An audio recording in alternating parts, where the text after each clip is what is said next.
875-KTGR. The Big Show starts now. You bet it does. Welcome into Tuesday's edition of The Big Show on your total sports station, KTGR. Andy Humphrey, Brendan Schaefer here. Brendan Donovan, officially a Seattle Mariner. We have now learned the full trade details. The teams have announced them. And even then, Brendan, it was a little bit more than even we knew about before we signed off yesterday. Knew about one of the Comp B picks, not the second one. Ooh. Yeah, not a bad deal. The Cardinals getting not one, but two draft picks in the trade, which is uncommon because there aren't really that many draft picks in baseball that are eligible to be traded, but these ones were, and the Cardinals will land them. So, yeah, some additional firepower for the draft, some prospects. Look, I didn't want to see Brendan Donovan traded, but if they were going to do it, you hope they could get something meaningful in return. Maybe this package turns into that down the road. Yeah, so we'll ask a couple questions here in a bit. First of all, give us a grade on the trade. Brendan Donovan to the Mariners and what the Cardinals got out of it all. Give us a letter grade for it, 573-875-KTGR. And also, could this be the most important draft in recent memory for the Cardinals coming up? I mean, I think it's got to be. Yeah, it's looking that way. So call or text us with your thoughts on how important this draft is for the Cardinals now with all the picks they have loaded up on early in these first few rounds. You can also give us your thoughts on the Super Bowl. Who needs a win in this game the most? Oh, I'm going to say both of them. Okay. The Super Bowl. It may be a less dumb question than is it a must-win game, which Mike Vrabel was asked actually yesterday by Dave Damashek of all people. Love that. It's great content. But who needs a win more in the Super Bowl? We'll ask that question at 5:05. The injury expert Will Carroll joins us at 4:25, and Brian Smith, Mizzou wrestling coach, at 5:45. Call or text us. Interact today with us on the text line, 875-5847. You can also interact on YouTube. We're live there right now, youtube.com/@KTGR Sports, and also on Facebook, facebook.com/KTGR Big Show. Now, the Big Show's Big Deal. It was just reporting yesterday, but now it's all official in the Brendan Donovan trade. He goes to the Mariners. Ben Williamson goes from Seattle to Tampa Bay, and the Cardinals get 5 different assets from both the Mariners and the Rays. Durangelo Sancha, the switch pitching prospect from a couple of years ago, former first-round pick, comes from the Mariners, as well as former first-round outfielder Ty Pete. And Colton Ledbetter, a former second-round pick by the Rays back in 2024, also part of the deal. And the Cardinals get not one, but 2 Comp B draft picks, one from the Mariners, one from the Rays. And now with those picks, the Cardinals will have 5 of the first 72 picks in this year's MLB draft. That's the Big Show's Big Deal on this third day of February 2026. You can call or text us here at 573-875-KTGR because the Cardinals already had a Comp A pick, which is around the 30s or so. And so they add in the Comp B picks to it, along with the picks that they already get for being in the first round, the second round. I think their very first one is at number 13. 13, yep. But then they get to only wait 20 more picks after that to make their next selection, and then they're picking 5 times before round 3. That's not bad. It's pretty good. And I mean, it's good for where they're at too, right? With the stage of the build, of the rebuild that they're in. You want to get some assets, some capital to be able to use on the players that you want to pick. Now, the team in charge of the draft, like Randy Flores was here, he's still here, and he's done a nice job with the draft in recent years.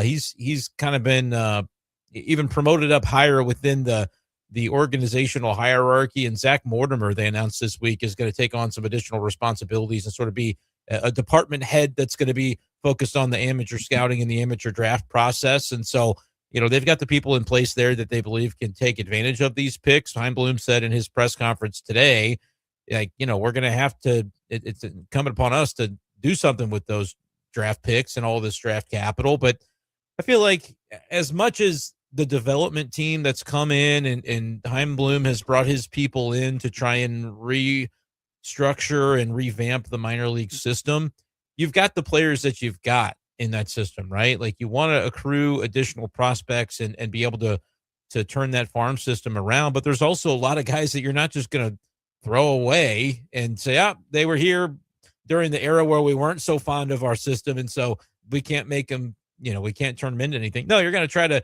get some of those players developed into the big leagues, ideally. And there's a lot of them on the pitching side that I still think have a chance to do that. But then you want to start drafting and developing your own guys. And so this will really be the first chance for Chaim Bloom in his, era to put that stamp on things. And 5 picks in the first 72, I'm sure the Cardinals rate out as maybe the most, if not, top 1 or 2 or 3 in terms of draft capital and the firepower to throw at it. And that comes along with bonus pool money as well, as we'll talk with Will Carroll in a bit. There's some creative things you can do when you have those additional draft picks, because it comes with additional funds for what you can pay the players you draft via bonus. And so the type of players maybe that they'll have access to is a little bit more varied because of that. So I do think that was an important part of the trade. Yeah, and the way that you can now foundationally set what your farm system could look like for a few more years by just going all in on this first draft, at least under Chaim Bloom and the team that will be handling the pick evaluations and the scouting and things of that nature. Like that is, I think, a real boon to what the Cardinals farm system could be in the next few years, as long as you play it right. I mean, I don't know how loaded with talent this draft is compared to others. Right. I'm sure it's fine. But usually this, having 5 dart throws at probably the largest target is not a bad situation for the Cardinals to be in. I think the only other team that has that I counted, at least, that has 4 picks in the same time frame that the Cardinals do, I think, is the Pirates. And I didn't see any other teams that surpassed 4 in the first 75 picks that we'll see before the third round starts. This is a very unique position that the Cardinals are in, that all of a sudden just seemed to all come into place with getting the Comp A pick, being selected for that, and then having both of these picks available to you. Yeah, and I think they're number 86 overall as well, because that would just be their standard third round pick. So, 6 in the top 100. This isn't a year where, they're signing free agents, so they're losing draft picks via, those sorts of draft pick compensation. They're going to have, therefore, full artillery to be able to do some damage. And, that's exactly how they want it. And when it comes to the picks, I think originally when you kind of started circling the drain on Seattle Mariners being the team that the Cardinals were involved with maybe the most on this process, there were some names that you could dream about maybe the Mariners would include in a Donovan trade. And I think the Cardinals probably learned pretty quickly, they weren't going to trade somebody from their big league pitching staff. You're going to be talking about prospects in this regard. And Senja was one that certainly probably jumped off the page. And, we'll talk about the degree to which he's going to remain a switch pitcher. Could end up being that he's just going to be a right-hander, and a pretty darn good one at that. And so it's not to take away from the value he could bring to the Cardinals, but they weren't necessarily accessing, anybody's number 1 prospect in their system. I think Senja ranked 7th in the Mariners system,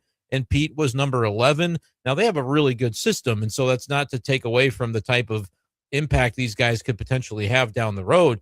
But when you get 5 assets for one, you maybe are asking the question of, okay, do we settle for quantity over quality rather than really trying to go out and get 1 or 2 difference makers? Why did it have to be 5? And Chaim Bloom was asked about that, and, really still wanted to target upside in the trade that they made. That was the hallmark characteristic that they were looking for. He said, you at least want 1 or 2 pieces that have that upside where you can envision this player contributing as a meaningful contributor to a playoff caliber team. And then that there's a reasonable path for them to do so, to be able to get to that upside. And that's what they saw, I think, with Senja. Ty Pete, an interesting case where he's a guy that has some raw power, is still pretty young, was drafted a few years ago, but out of high school, And so maybe still early in that development process, they wanted to target those types of guys. But I think this was the way that it had to go down if they were intent upon making sure they got this done. And you can debate the degree to which it had to happen now versus you could let it play out and you could consider down the road, what if the Cardinals have a pretty good season when they're not expecting it? And maybe that opens them up to spend earlier than anticipated. And you maybe talk about an extension for Donovan at that point. All things that I thought would be wonderful, right? Those were the kinds of things I was advocating for when I talked about this. But it was probably kind of pie in the sky for realistically drilling down on where the Cardinals are with revenues, where they're, it's not to say that the books are open and we know that they needed to take this step, but they're going through a lot with the TV deal, and that's kind of the dissolution of that. They're going to be under the MLB umbrella in terms of their broadcasts next year. And so this was the right time. You got the lockout work stoppage looming for 2027. They thought, and I don't really disagree, especially with the Dodgers just being where they are, it's going to be difficult for anybody else to win. They thought that right now would maybe be the time to peel back a little bit. And unfortunately, I think the biggest downside to it is that means Brendan Donovan's Cardinal career gets caught in the crosshairs of the timing, as you mentioned, Andy. But with where they are, they felt that the trade was necessary. And because if a team wants your player, but they say, look, you can't have this guy, you can't have this, major league ready contributor for your rotation. What do? You go back to the drawing board and say, well, we'll meet with another team. We will not trade him at all, or we'll start to dig in on what we can really acquire from the Mariners. And they felt like St. Joe was a pretty good headliner, and they're able to get 4 other pieces as well with the Rays roped into the trade too. And it made sense from that parameter of, like, if this was a deal that blew them away, I can understand that because it's pretty good haul for the Cardinals. Good deal. So they're getting talent for it. Yeah, it's not a bad spot now for the Cardinals to be in after this trade. Do wonder, I don't know how many other teams are positioned like this, but is there more of a factor now of being like, do we need to push a whole lot of chips into the middle because the Dodgers are the Dodgers? It's baseball. There's 30 of these teams, but it's kind of hard not to think in those terms. Dodgers can have a bad weekend to be bounced. They were a wild card team this year, technically. That's true. I don't know, but no, I don't think it's that specifically. I think it's the coalescence of everything at once. Oh, yeah. More than anything, sure. I think it's the realization that the Cardinals got behind in the waning John Mozeliak years on that minor league infrastructure where other teams were maybe breaking new ground and finding new developments in the ways that they can prioritize those resources. The Cardinals were maybe standing flat-footed, right? That's number one. And then you go into the fact that the way they were trying to swim upstream against that current where these other teams that are becoming the leaders in the industry are doing X, Y, and Z, and you're resistant to that. You don't want to put the money into that. After COVID, you kind of dip down in the way that you invested in those areas instead of ramping up in the way that other teams were doing. And so in kind of an old school way, it was very rudimentary, but they said, let's throw some money at free agency. We need a couple starters. Let's go buy them, and maybe we're going to make the playoffs. And if we do that, maybe we get some butts in the seats for a playoff run. We make some revenues there. Hey, maybe we get lucky and we get to the World Series on that. I feel like that was to some degree the level of thinking, and it was, like I said, I think rudimentary is the right way to view it. It wasn't a great long-term sustainable plan. And eventually, after doing that and swimming upstream for a couple of years, they come to realize, we're not going to get anywhere doing it this way, continuing to fight this losing battle. And so we need to step back in order to move forward. And I think to Chaim Bloom's credit, everything that he's been able to orchestrate so far has been with that edict in mind. And I don't think there have been really any missteps, Andy, this offseason in accomplishing these goals. Yeah, the trades have made sense to this point, 100% from my end, with how they've been able to execute them, what they've gotten back, the point of making the trades. And now we clearly know the direction, but now the Cardinals are set up to go full head of steam into that direction, and maybe that'll work out. 875-KTGR, give us your thoughts on the Brendan Donovan trade. Give a letter grade for it after we know the official details now. So what is the letter grade, the Cardinals letter grade for the trade? Yeah, I'm going to give them a firm B. And some people might think that's maybe not high enough of a grade with the realization that they're getting the 2 draft picks. I really think that second pick, And as we were kind of on the air yesterday, we're wondering, all right, there's a report out that there's a pick being traded by the Rays. Is it going to go to the Cardinals or is it going to go to the Mariners? And then there's a player the Rays are trading. Surely they got to be sending something to St. Louis, or it's not really a 3-team trade. So we're trying to like parse that out. It turns out the Cardinals got both the pick, the player, which ends up being Ledbetter, and an additional pick from Seattle. So like through that lens, I think they got more than we maybe anticipated as we discussed it on yesterday's show. But I do want to like take a little bit of a detraction, and maybe this isn't fair. Like it's not really Chaim Bloom's fault. But I just hate that a player like Brendan Donovan had to be traded in the first place. And so maybe I am retroactively assigning part of this grade to John Mozeliak's tenure, where it's like, if you didn't let things get to where they got, the Cardinals probably don't need such a full scale tear down to this. And the rebuild retool could have looked like, yeah, get rid of the bloated veteran contracts, but then be ready to load back up in a year or two where Brendan Donovan's going to need a contract extension and you make him part of the next core. Right. I'm still, and again, the trade's done. It's done and dusted, and we've seen the return. I don't believe that they had to do this. Right. I think within the construct of they were intent on doing it, Chaim Bloom did a wonderful job. I think more than anything, it would be the ownership guidance of, yeah, we're gonna peel back, and it may be for a couple few years that we peel back, is why you say, well, if that's the case, as Chaim Bloom, I've got to find a way to unload this player for the most value that I can get for him. And that's probably going to be when he's got 2 years remaining of team control rather than 1.5. But your hope is that it's not like a Mookie Betts situation in maybe a smaller scale. I'm not saying Donovan is quite the player that Betts was at the time, but right. In Boston, Mookie gets traded. Chaim Bloom sort of, I think, had to do that because of where ownership was detailing things to go. And he caught a lot of flack for it, and ultimately it's viewed as kind of a negative on his time there in Boston, where he was still doing some great things like building up the farm system to the point that it was, as competitive as it is today. But that's my reason for maybe not going all the way into an A, is that I don't think they had to trade Brendan Donovan. So I'll go B. It's a high B. It's not even like B minus. It's sure. a solid B. And I don't mind you having,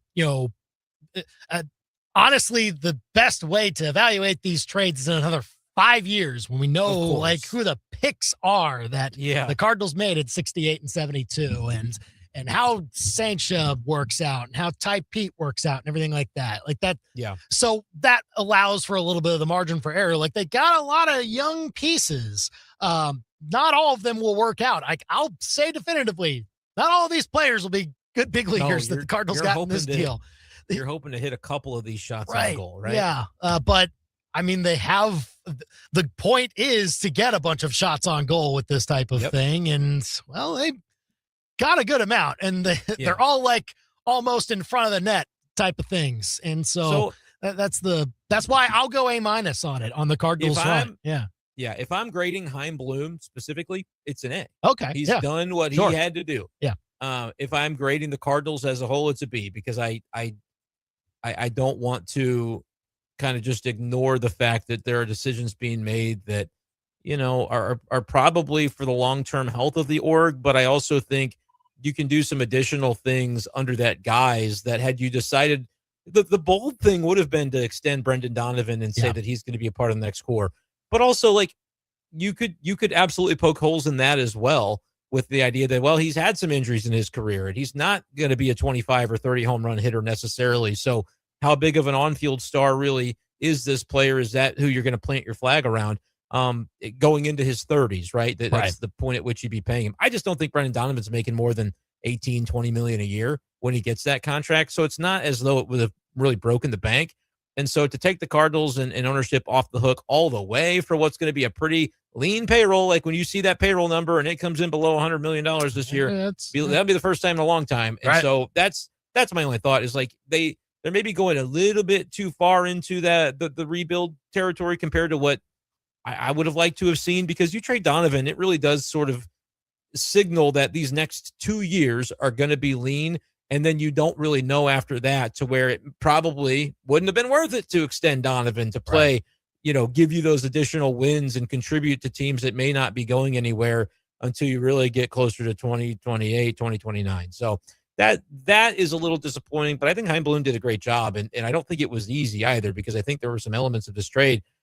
He kind of described that as they got into it with the Mariners, that the third baseman that goes to the Rays, Ben Williamson, was a player that it seems like Seattle was trying to pawn off, because they said, hey, look, if we're, and I've been doing this already this February in fantasy baseball conversations. Of course. When you got to, in fantasy baseball, the catcher position is like, you only need one. They don't really produce that much, but you'd like to have a good one. And so I'm trying to trade for a catcher, and the other guy's like, well, I don't want your catcher. I'm like, well, if I'm trading for a catcher, I don't need two. I want to get value for my catcher. I want to trade him to you and have that count as part of what I'm giving you in the trade.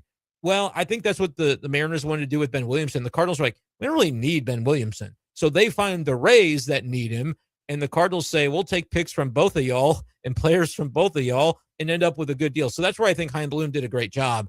I'm just a little, I don't think bitter is the right word, but I'm a little disappointed that it ultimately came to this, that Brendan Donovan is not going to still be on this team. 875-KTGR, call or text us here on The Big Show. What do you think of the Brendan Donovan trade? Let's go to Steve on the KTGR hotline. Steve, we got you on The Big Show. What you got? Good. Hey, I just have to give it a C right now. I'm going to have to wait and see. I'm still kind of concerned about the Arenado trade. We get an eighth round draft pick that hasn't thrown a pitch. I think we should have got more out of that deal, but I would like to see someone that could step in right now. And I hated to lose Donovan, because we got other players that could have went first. I know we probably wouldn't have got as much for him for somebody else, but Donovan was the glue of the team, and now we've lost a bat. We're going to have a guy at second base that strikes out a third of the time, not even hitting the ball. And I just think there's going to be some holes this year, and I don't have a good outlook right now. Yeah, appreciate the call, Steve. You're on The Big Show, KTGR, and the KTGR app. Now, that's the hard part about Brendan Donovan. Like there will be holes on this roster. There will definitely be some people that need to step up in the short term if the Cardinals are not going to be way down in the dumps, right? I don't want to be I hope I'm not the first to tell you this, Steve, but the Cardinals are not going to be that good this year. They are open with that. Well, they won't say that. They're not going to concede anything, which is the right attitude to have. But when your offseason looks like trading away, future Hall of Famer, your number one starter, your slugging first baseman who used to be a catcher, but now he's your first baseman who was the best hitter on your team, and then the other best player on your team whose utility defensively and his bat in the lineup is going to be missed, and you add Dustin May, who's an interesting kind of upside play, but he has had a 5 ERA last year and hasn't typically been healthy throughout the course of his career. Ryan Stanek they've added as a reliever, kind of trying to recapture the Phil Maton magic and the Kittredge magic from the year before. They add him. And Hein Bloom did say today, I think they will end up adding an outfielder, probably a right-handed hitting outfielder. He talked about that being still an area where they would look to add from the outside. They get two left-handed hitting outfielders in this trade, which is what they have a bunch of already, but that's just the talent that was available to them, and they decided they were making the deal. So I would not be surprised to see them sign one more player, but it's going to be probably a one-year contract and nothing too overwhelming. Steve mentioned a second baseman who strikes out a third of the time. He's talking about Nolan Gorman. Gorman's going to play third base. J.J. Weatherholt is going to hopefully sell some tickets for the Cardinals this year if he can make a run toward Rookie of the Year. The Donovan trade does open up a more obvious spot for Weatherholt, who is their top prospect in the lineup from day one.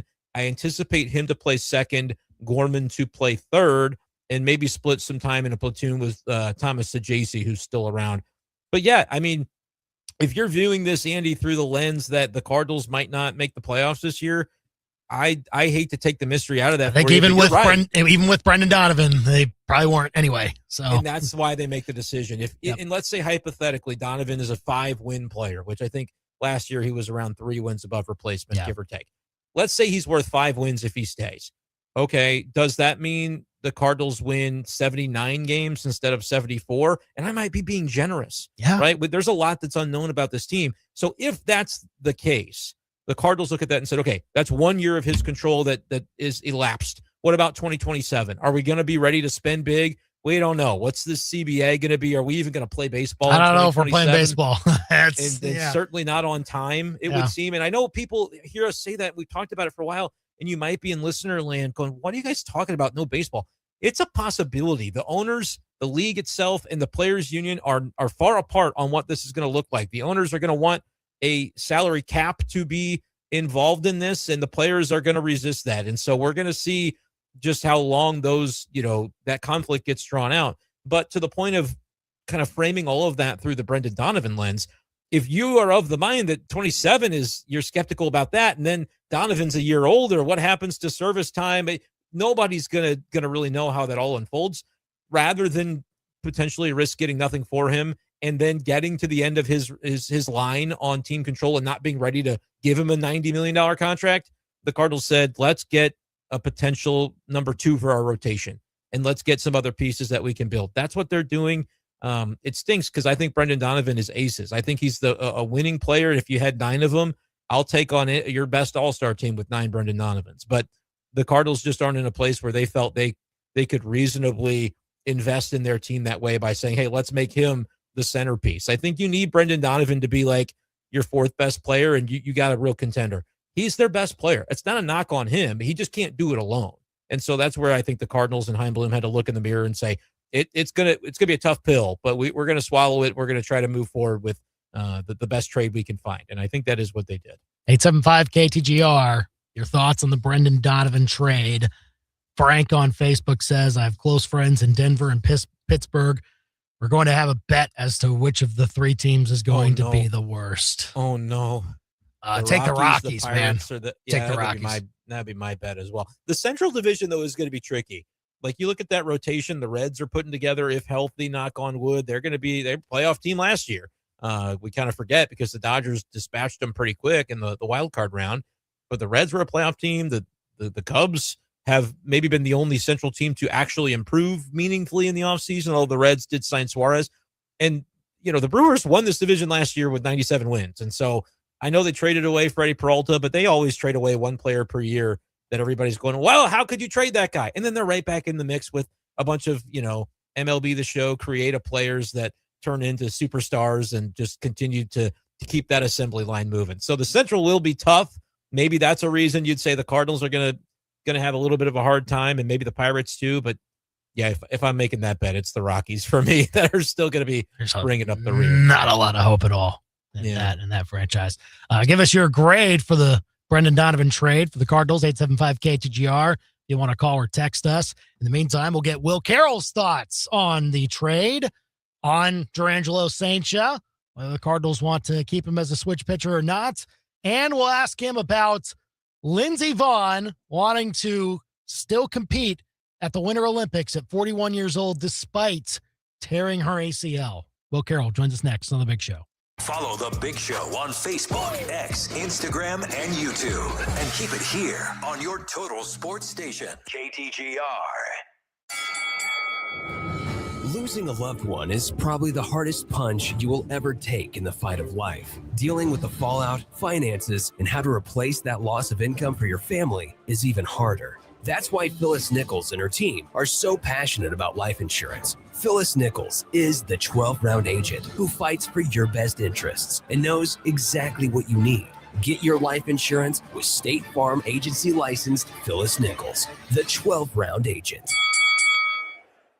KTGR and MU Healthcare Sports Medicine are highlighting a local athlete each week. It's the KTGR Athlete Spotlight. This week features Father Tolton senior wrestler Christopher Ankinman, who earned his 100th win by fall in his career at the Blue Springs South Tournament. Christopher won the 126-pound title at the tournament with 5 wins, all by fall. That's the KTGR Athlete Spotlight. Thanks to MU Healthcare Sports Medicine, providing everything athletes need to be and stay at their best because they're competitors too. Honey, he says we're in legal trouble and we're going to lose our retirement. We have to get to a crypto ATM now. This can't be right. It's not right. I'm Attorney General Catherine Hanaway. We've received reports of devastating new scams involving crypto ATMs. Let's report this. We're here to help. Report suspected fraud at 800-392-8222 or visit ago.mo.gov. Sponsored by the Missouri Attorney General's Office. Hey, this is Lisa Stofan. Heard the Mark Patrick weight loss hypnosis hype? Well, I attended because my father stopped smoking with hypnosis. Hypnosis eliminated my desire for soda and fast food, made me want to exercise, and I lost 60 pounds in 6 months. My energy level exploded. I went to another session to deal with some other problem foods, and I lost another 10 pounds. In fact, I brought my husband, and he lost weight, and his cholesterol and blood pressure improved. My friend lost 20 pounds her first 2 months. Oh my, what are you waiting for? Lose the weight or stop smoking with Hypnosis, guaranteed only $59.99. Hypnosis designed to destroy unwanted cravings, late day eating binges, boredom eating, stress eating. That's right. Hypnosis Tuesday, February 3rd at the Capitol Plaza Hotel and Convention Center in Jefferson City, or Wednesday, February 4th at the Holiday Inn Columbia East in Columbia. Weight loss hypnosis 5:30. Stop smoking hypnosis 8 o'clock. Register at markpatrickseminars.com. 'Tis the season for love. In this month's issue of Inside Columbia Magazine, we've got the Valentine's Day guide for those who are single, already taken, and it's complicated. Meet 2 local business owners who are redefining hospice and elder care. Plus, go behind the scenes and see how this issue came together on our Instagram page at Inside Columbia. This and much more in Inside Columbia Magazine. Get yours at break time convenience stores or subscribe at InsideColumbia.net. From elegant weddings to corporate lunches with flavor and flair, Courtyard by Marriott Columbia brings the party and the pros. It's the home of Main Event Catering. And with every event, you'll get an award-winning chef, full banquet staff, and drop-and-go options for any size crowd. And the event center holds up 300 guests with 8 flexible rooms. If you need help, there's a Marriott certified wedding coordinator on staff too. Book now by calling 573-443-8000. Back to more of the biggest sports stories in mid-Missouri. You've got The Big Show on the KTGR app. We're back here on The Big Show, KTGR and the KTGR app. Andy and Brendan here. This is the month that pitchers and catchers report to spring training in Major League Baseball. That'll start to really happen in earnest next week. And, of course, the Cardinals in the news based off of the big move they made yesterday and made official today, Brendan Donovan to the Seattle Mariners. Here to talk with us about it, the injury expert, Will Carroll. You can find him with his newsletter at undertheknife.substack.com with a lot of great content to have right before the start of baseball season. He's also fresh off of his cruise across the Caribbean, correct? Is that right, Will? Yeah. It was a very nice journey. So now I'm kind of recharged. I'm hating the snow, like I'm sure everybody there is, but I'm ready for some baseball. So it's sort of, I can squint and see some warmth. It'll be good. It'll be here before we know it, and the snow is starting to melt as we speak, so that's also a good thing. Brendan Donovan to the Mariners, your reaction to that? Obviously, the Cardinals get a big haul from it, but yeah. I mean, the Donovan impact that he had on the team last 4 years, now I'm sure it'll be felt over in Seattle. Just your thoughts on maybe specifically first Donovan and how that transition will go for him from St. Louis to Seattle. I think it'll be good. I mean, obviously, Seattle is a very good team. They were very close to going to the World Series last year. I don't expect Cal Raleigh is going to do what he did last year, but he's still a very, very good player, and there's the chance he does. Donovan really fills a slot. If you took a look at the Mariners and said, where can you make this team better? It's exactly Donovan. Does he fill in for Eugenio Suarez and go to third base? Yeah, he absolutely can. They don't have his type of hitter. They've been a little bit swing and miss. They've been a little bit too reliant on home runs. But Donovan fits right in. It's one of those trades where everything works for everyone. The Mariners gave up a lot. I mean, when you take a look at the haul that Chaim got for these guys, and what the Rays were like a toss-in. So it was more that the Mariners were willing to give up a lot to get really the one player left that fit them. And that's how the market works. I think waiting worked out for the Cardinals. They got some great young players. They give up 2 years of control of Brendan Donovan, but there's two things here. The first is they don't think they're going to win this year. Nobody knows if we're going to play next year. So, really, those are to get the kind of great young players that they got back. Guys, in Cincy, he could very easily be an opening day starter, or at least on the opening day roster. So looks like a win-win, maybe a win for the Rays. Who knows what the heck the Rays are looking for. Yeah, I want to ask you a little bit more about Senja. They've talked a little bit about his switch pitching and how he's probably was going to be more of a right-hander with the Mariners, and the Cardinals maybe seem to be following in that track. But what kind of upside does Senja have as a guy that long-term could slot in as the Cardinals are trying to build that next generation of their rotation? This is a kid that I followed since high school because obviously he's quirky. Throwing with both hands, throwing well with both hands is just not something we see. It's as rare as Shohei Ohtani. He's not Shohei Ohtani. He's not an ace-level pitcher. But somebody said to me, what's the downside here? If he blows out his right elbow, he can still throw, so you wouldn't lose him. And I was like, what if he had Tommy John on both sides? We've never had that before. But he is a better right-handed pitcher. But just the chance that he flips that glove around and goes the other way really throws off what you think of with matchups. So a lot of teams coming into last year's draft were saying, is he a long reliever? Is he a guy you bring in just to mess with those splits, to mess with the move you think you would make? Here's the right-hander. I got to put in the platoon. And no, he turns around and I guess he doesn't turn around. He just swaps hands. And the batter is in a bad position. So he's a difference maker in that way. So even if he's mostly a right-hand pitcher, he's still a very good upper 90s, probably a 2 or 3 starter upside, and young, cheap, and under control. So these are all the things that St. Louis wants in a pitcher, quirks aside. Well, Carroll, the injury expert here on the Big Show, KTGR and the KTGR app. And on top of that, plus the 2 outfielders they got in the deal, and then the 2 Comp B picks for this year's draft. So that creates a situation where, the Cardinals already had a Comp A plus their first 2 round picks. So they'll be picking 5 times before the 3rd round begins, Will. And surely that's a thought to go pretty all in on this draft. And how important do you now view this draft for the Cardinals and Chaim Bloom in the first draft that he'll really be in charge of? Yeah, he'll be interesting to see. He hires really good people and lets them do their job. So he's not going to micromanage this draft. But the people he had in Boston are now so good that that team was loaded up with the guys they picked. They hired away Mike to go down to the Nationals and run that team because of how well he picked. So they're going to be good. The thing that I think might happen here, because there's so many picks, because we don't allow most picks to be traded, which I think is dumb, and I hope they change that in the next CBA. The way the pool works, I don't want to get too technical here, but they could go really big for a player that slides.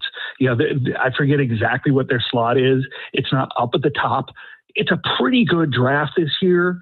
Not as good as a couple of years ago, but there's some guys there. If they slide, they could go over a slot, kind of give up on some of the lower round picks, or make deals and try to get somebody in there cheap. But I think they have a plan here. I'm not exactly sure what it is, but it would not surprise me if they try to make some sort of pre-draft wink nudge. Well, with the Super Bowl this weekend, Drake May, when he was practicing over the last week, over the Super Bowl bye, essentially, had some issues with the shoulder. But then, I guess, after the flight, he said yesterday, yeah, I'm good. I'll be ready to go with this shoulder. And obviously, it's a Super Bowl. You don't expect him to miss it. But just how do we now view Drake May in this situation as he goes in with that shoulder issue? Yeah, what everybody said is he's just sore. That he fell on it, got thrown down, hit, whatever it was, but he was sore. That's completely reasonable. He did get banged around a good bit. The Seahawks are a physical defense, so they'll hit him as much as they can, just like they would with any other quarterback. I don't see a lot of concern here. I do worry a little bit. Does he have the same zip on the ball? He throws a lot of outs. He throws the deep ball pretty darn well. So I'll see if early you see some indication that maybe he's a little bit off that, but we also know Sam Darnold is the same way. So we could see much more of a grind out, bet the under kind of Super Bowl. I was going to ask about Darnold. Obviously had been dealing with the oblique. Is the 2 weeks just what the doctor ordered for him, or do you think this is still going to be something that they'll say he's fine, good to go? He will be, but will this impact him at all, do you think? Yes. Let's be clear here. There's a lot of people saying he's fine because he has no injury designation. Let's be very, very clear about this. I've said it on here, but maybe some people don't know this. Injury designation has to do with availability. Are you going to play or not? Is there a chance you're not going to play? And then, depending on that chance, you get doubtful, probable, all that. He's going to play. We know this. So even if if he comes out there legless and he plays, hey, they don't have to designate him for an injury. Probably wouldn't play that well. But for the oblique, it is not healed. There is no way it healed up in 3-4 weeks, especially when he was playing through it. Can he play through it? Yeah, he's done it pretty well. So I'm not terribly worried about it. But don't mistake not having an injury designation for not having an injury. Certainly so. The injury expert, Will Carroll, here on the Big Show, KTGR and the KTGR app. Now to a quarterback that is not in the Super Bowl, largely because he was unable to play in the AFC Championship game for the Broncos, Bo Nix, who, when he heard Sean Payton's characterization of his injury, Bo Nix decided to have his own press conference to clear the record of they don't know how many surgeries I've actually had when Sean Payton in particular tried to characterize it as, this was inevitability. It was going to happen at some point. What do you make of that whole situation, that whole back and forth, and what Bo Nix's real injury must have been? Well, it's very clear now that he had a stress fracture, stress reaction, something of that nature, much in the same way that Daniel Jones did. He was able to play through it. The medical staff was able to get him very, very functional. I mean, he was a mobile guy, but was it inevitable that it would get out? No, they thought they could get him through this and get him through the playoffs and hopefully not have anything like this happen. It did. It was a risk. It was a known risk. So I'm curious, because Nix and Peyton have kind of been tied at the hip. He wanted Nix because he thought that style of quarterback with those skills would fit the Broncos. And obviously he's been right. So I've heard some rumblings that Nix thought he was defending the medical staff more than attacking Peyton, though obviously it didn't come off that way when you hear the whole thing. It'll be interesting now. Okay, so let's finish out with Winter Olympics and a big story coming from Italy after 41-year-old Lindsey Vonn in her final, tune-up run before competing in skiing events in the Winter Olympics, had a big fall injury and had to be airlifted off of the mountain. It's apparently a torn ACL, Will, but she is confident still that she can compete on that torn ACL in the Olympics. How do you view this situation? Yeah, she's already skied. She went downhill, not obviously in competition, not obviously in the Olympics, but adrenaline's a heck of a drug. So I think in that competition, she's been one of the best forever. She's going to have a brace on there. Let's not forget, or hey, maybe you didn't even know, she's had a knee replacement on the other side. So there's titanium in there. It's not your normal knee replacement like grandma has, but there's a whole bunch of titanium in that other knee. She's going to have a brace. She had a custom one fit. They flew somebody in. There's biomechanical engineers. She's got the best medical staff around. They flew in a special treatment guy from Sweden. So she's going to have everything going right up into the time she goes. Can she adjust to that brace quickly enough is really the biggest question. But can she ski? Yes. I don't know if she can win. I don't know if she was going to win without it. It's going to be a heck of a story. I'm sure NBC is real happy about it. Oh, no doubt about that. Will, what's new at Under the Knife? Tons. I've got a big technical article about Lindsey Vonn's knee and what she's going through and why it's possible for her to come back. I have my annual Comeback Players article that went up, and it'll go free tomorrow. So make sure you sign up if you want to get the good stuff before everybody else does at undertheknife.substack.com. Yep, go and check it out. Always great info and a great time to get it in the lead up to the season with spring training coming very soon. You can go check out Will Carroll's insights over at undertheknife.substack.com. Great to have him here on the Big Show, KTGR. Thanks for coming on, Will. Enjoy the rest of your, still snowy, but maybe a little bit warmer week, and we'll talk soon. Hey, I'll stay inside and get ready for the Super Bowl. That sounds like a good plan. Appreciate you coming here on the Big Show, KTGR, and the KTGR app. So we'll see what happens with Lindsey Vaughn skiing on a torn ACL, which apparently she's already skied, so I guess she can do it. I don't know the degree to which she'll be, competitive at her highest level, but if you're kind of at her age, this is probably your last Olympic opportunity. And so you tear your ACL, you're like, whatever, this is what I do. What am I going to do? Tear it again? Like, let's go. Let's ski. Right? I can't really blame her. You know what? Just bleep it. Head on out there. Give it one more ride. Onto the bus coming up next. Is it better or worse that this also happened to Robert Kraft? I don't know. But it also happened to Robert Kraft. That's next. Now, your local Sports Center update on your total sports station, KTGR. Good afternoon. I'm Andy Humphrey. This Sports Center update is with Lee's Tire Company. If it's round and rubber, Lee's sells it. Go to leestirecompany.com. Full details now official in the Brendan Donovan trade. Cardinals sending the former All-Star and four-time Cardinal the last few years or so to the Seattle Mariners. In exchange, the Cardinals get 5 assets from the Mariners and the Tampa Bay Rays, who are also involved in the deal. Durangelo Saintia, switch pitcher, former first-round pick out of Mississippi State. Another former first-rounder from the Mariners, outfielder Ty Pete, 20-year-old outfielder entering his 3rd professional season. And they also get Colton Ledbetter, former second-round pick outfielder from the Rays. The Rays and Mariners also send their Comp B draft pick to the Cardinals, which means the Cardinals will have 5 picks in the first 72 picks of this year, MLB draft. 2 McDonald's All-Americans selected from Mizzou basketball's recruiting class for 2026 yesterday. Jason Crow Jr. and Tony Bryant will take part in that game Tuesday, March 31st in Glendale, Arizona. They are 2 of the 3 recruits that Dennis Gates will be adding next year out of high school. Now your ABC 17 Storm Track forecast. I'm ABC 17 Storm Track Chief Meteorologist Jessica Hafner. I'm tracking a chilly night as we begin to clear out from north to south. We'll drop down to about 20 degrees. Tomorrow will be the coolest day of the week as we see highs in the low to mid 30s, partly sunny skies. And then we start warming up for the rest of the week as high temperatures get back into the mid to upper 40s with more sunshine on Thursday. I'm ABC 17 Storm Track Chief Meteorologist Jessica Hafner, and that's your ABC 17 Storm Track forecast on your total sports station, KTGR.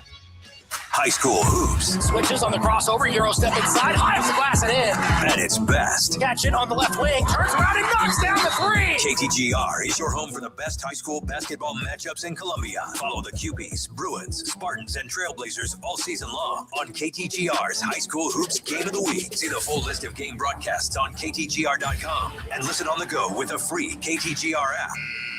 High school basketball lives here on your total sports station, KTGR. Lose weight or stop smoking with hypnosis, guaranteed or your money back. Hypnosis designed to destroy unwanted cravings, late night eating binges, boredom eating, and stress eating. Also stop smoking with hypnosis. Hypnosis Tuesday, February 3rd at the Capitol Plaza Hotel and Convention Center in Jefferson City, or Wednesday, February 4th at the Holiday Inn, Columbia East in Columbia. Weight loss hypnosis 5:30, stop smoking hypnosis 8 p.m. Sign up at markpatrickseminars.com. That's markpatrickseminars.com. Hi, I'm Sarah Sticklin McDonald. And I'm Charlie Sticklin with the Sticklin & Sticklin Law Firm. And I'm Mizzou Softball's Natalie Touche. At Sticklin & Sticklin, all we do is personal injury. We've earned millions for our clients since 1991. On the diamond, I trust my team. Off the diamond, I trust Sticklin & Sticklin. Don't let the insurance companies strike you out. Let Sticklin & Sticklin go to bat for you. Sticklin & Sticklin, it's a home run. You know your favorites. Now it's time to put them on the map. Nominations are open for Inside Columbia Magazine's Best of Columbia 2026, now through March 1st. Nominate the businesses and places you love, including Best Mexican Food, Best Spa, Best Steak, Best Hairstylist, Best Lawn Care, and more. You can nominate once per day, so come back and support the businesses you love most. Best of Columbia 2026 starts with you. Nominate today at InsideColumbia.net.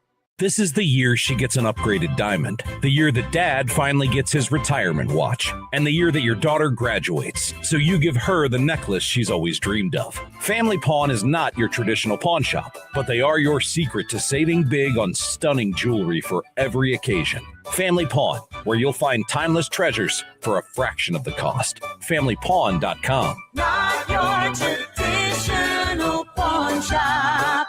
Family Pawn. Okay, the limb is hanging over the driveway. I need this pruned. Oh, call the electrician. An electrician? Yeah, or maybe your HVAC guy. You've officially lost it. I need an expert in the right field. Fine. Call that lawn company. They mow and prune. Yeah, they also scalped your yard last summer. When it comes to trees, trust the experts who actually know trees. Ones that are trained and educated for pruning, planting, and removals done right. Call Eric at Advanced Tree Solutions, your tree's best friend. AdvancedTreeSolutionsLLC.com.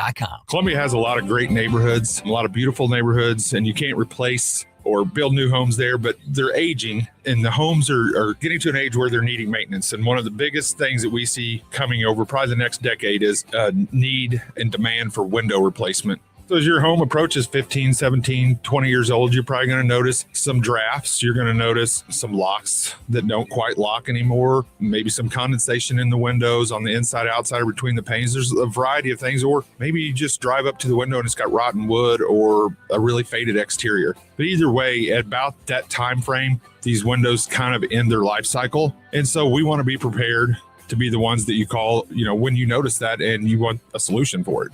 The difference between a house and a home is the attention to detail. At True Sun Exteriors and Interiors, we'll turn your vision of a dream home into a reality. For more information or a free estimate, go to TrueSunExteriors.com. TrueSunExteriors.com. They can't shoot it straight on the golf course, but they can shoot straight on the biggest sports stories in mid-Missouri. Back to Andy and Brendan on The Big Show on KTGR.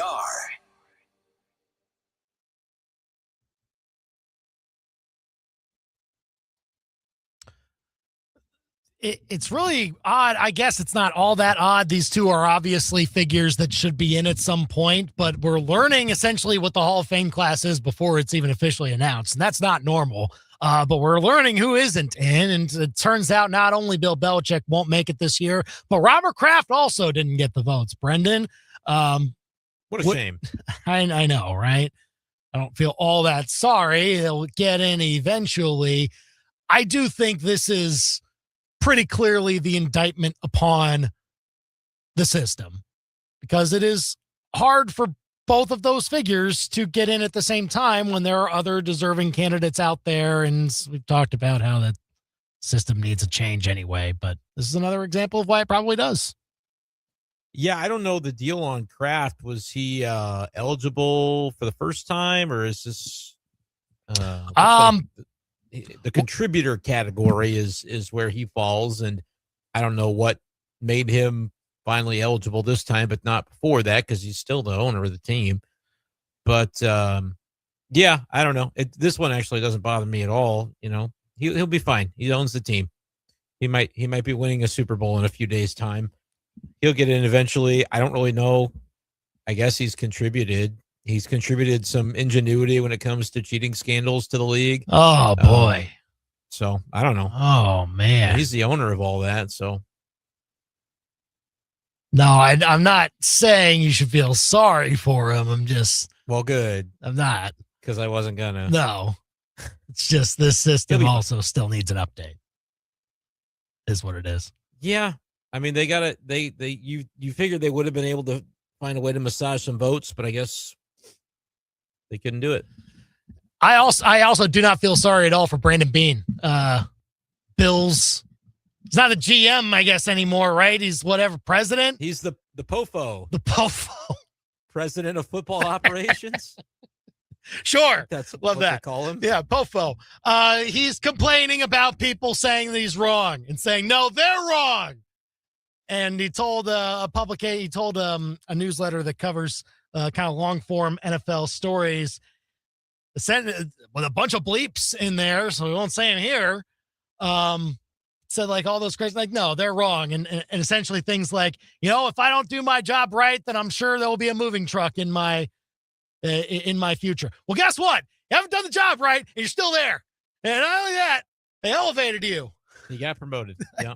That's what's happened, Brandon Bean. That's why Bills fans are upset with you, maybe directly and indirectly with all that. I don't know. That guy's so not self-aware at all. He's not, and I can't wait to see what happens with them next year. I root for Josh Allen, but the rest of it is a little bit sketch.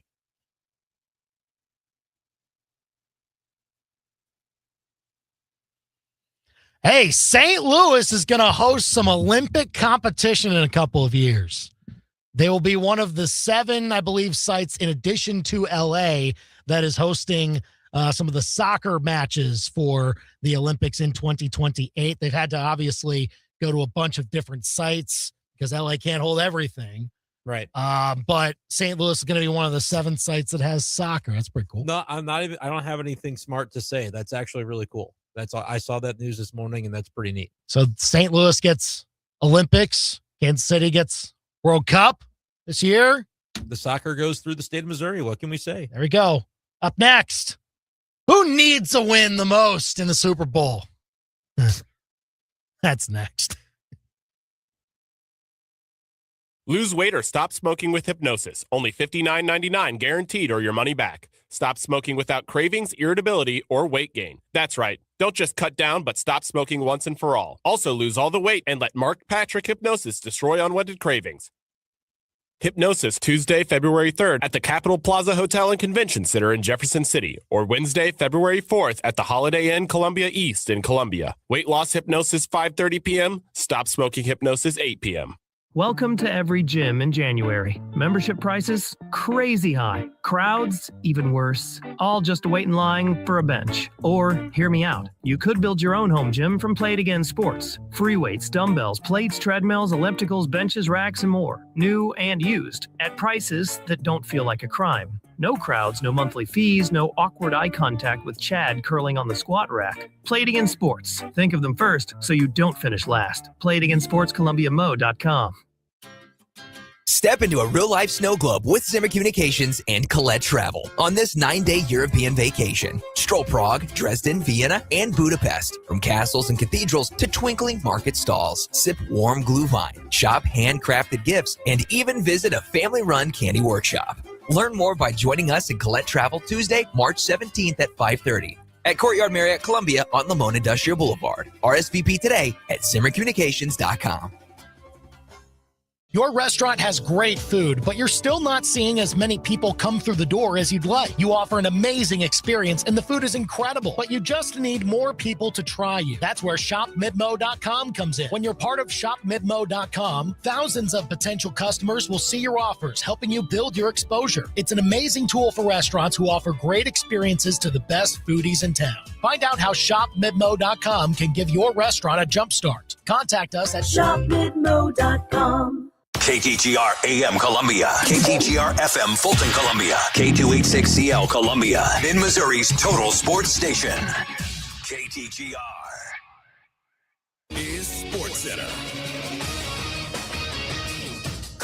I'm Christine Lisi. As Thursday's NBA trade deadline approaches, ESPN's Shams Charania is reporting the Grizzlies in a multiplayer deal, sending forward and former NBA Defensive Player of the Year Jaren Jackson Jr. to the Jazz for a handful of players and 3 first-round picks. Sentiment around NBA front offices is that the Jackson trade changes what Memphis can expect in a potential Ja Morant deal, explains ESPN NBA insider Brian Windhorst. Instead of trying to trade Ja for as much value as they can, which frankly, there's not as much value for Ja. They now, executives believe, can take on salary because they've offloaded this $200 million that they were owed to Jackson.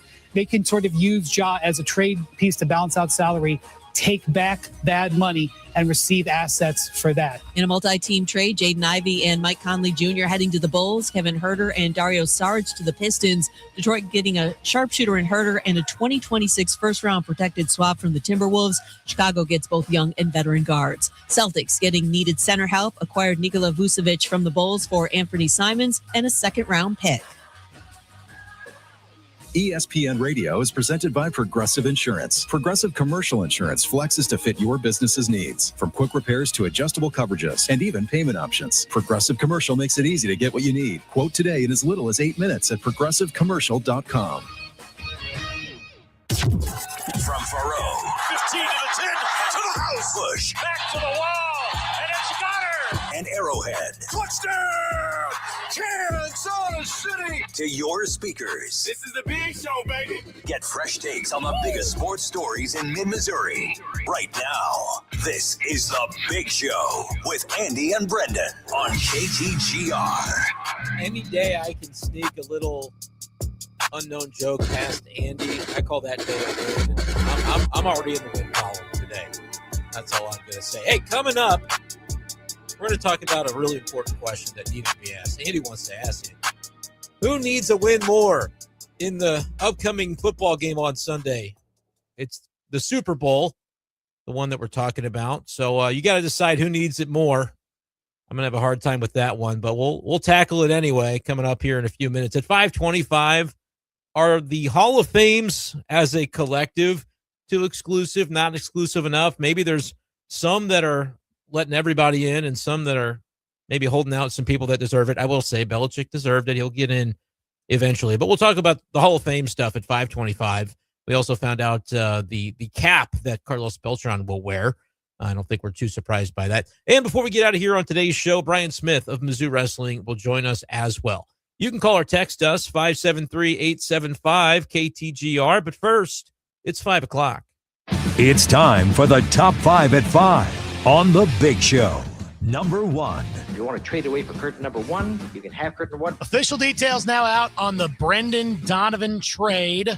He goes to the Mariners, and the Cardinals get 5 assets from the Mariners and the Rays. They get Durangelo Sanchez, the switch pitcher, Ty Pete, former first-round outfielder from the Mariners, Colton Ledbetter, former second-round outfielder from the Rays, and 2 Comp B draft picks. It was very clear that Chaim Bloom wanted to load up on the draft capital as much as possible, and it's really going to help out the Cardinals to try and reset their farm system, or at least lay a very strong foundation under Chaim Bloom. They will pick 5 times before the start of the 3rd round on day 1 of the draft. They'll be busy that day, and their evaluations will be key as far as maximizing those 5 picks they'll have very early on once the draft comes along in June. Number 2. Number 2, your timing is impeccable. Robert Kraft not selected for the Hall of Fame, along with Bill Belichick, who was also thwarted in his bid for getting into the Hall of Fame, his first chance to get in. I think this process that essentially pitted Belichick and Kraft against each other in a way definitely needs an update. The way that, the legacy players or the modern era, not outside of the modern era, more of the senior era, how they get players in, does need an update. But we'll discuss at 5:25, is the Pro Football Hall of Fame too exclusive, not exclusive enough? And how does it compare to others? Number 3. Mizzou Athletics announced an interesting partnership with MU Healthcare and Missouri Orthopedic Institute. They are part of the partnership installing a chief medical officer. That'll be Dr. Tiffany Bohan. And so we'll see what other details this would mean for Mizzou Athletics going forward. But certainly the health of the players, for as much support that they're getting, definitely paramount going forward. And we'll see how this partnership is able to help out Mizzou Athletics as a whole. Number 4. Oh, shanked it. The Blues blew a 5-1 lead in Nashville yesterday and lost to the Nashville Predators 6-5. Wild stat that I saw from Matthew DeFranks, St. Louis Post-Dispatch beat writer for the Blues. They are 1-2-0 in games that they have led by 4 goals at any point. I don't even know how that's possible. Number 5. What is the 5 fingers? Say to the face. Your annual reminder that the college football calendar stinks. College football playoff dates announced There are 39 days between the first round games and the championship. Ugh. That's the Big Show's Top 5 at 5 on KTGR. 875 KTGR if you want to call or text us. You're telling me that I can watch the first round games of the college football playoff, then leave the country and compete in a full season of Survivor, come back and still not miss the national championship game. That's terrible. Do you intend on doing that? No, I'm just saying it's a possibility. No.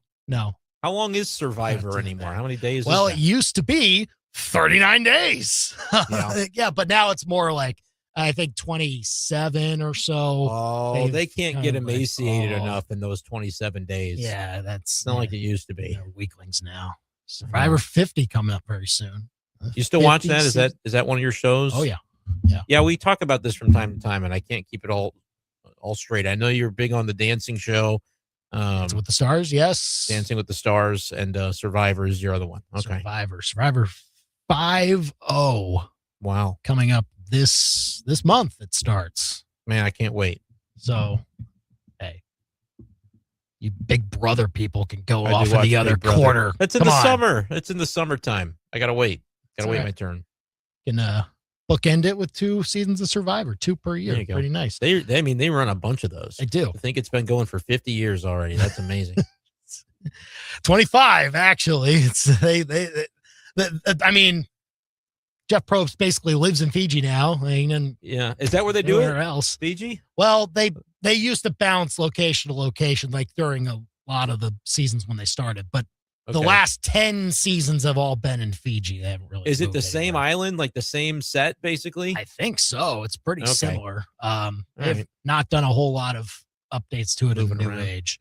But I mean, when they started it out, they went to a bunch of different. Yeah, no, because a lot of times the season is known by the location that they went to, but I guess they don't do that anymore. No, it's a little bit different. There are some things that are better about it, some that are not. But yeah, well, I'm glad that you'll be competing on Survivor. No, and I won't miss the national championship game. That was my takeaway. No, again, that if I did, and Survivor happened between round 1 and the championship, you could theoretically do it. Yeah, and not miss. I mean, you'd miss the quarterfinals and the semifinals. You wouldn't even know who's in the game. I mean, how could you possibly bet on it? It would be a whole to do. Well, they don't give you cell phones on the island. There's a whole lot of time that elapses. Oh, that's the point you were making. Yes. Okay. Yeah. Got it. Got it. Well, I'm glad that we covered that. Now we can cover this important question. Who needs the Super Bowl most? Again, the win? Less dumb than is it a must-win game? I don't know if it is.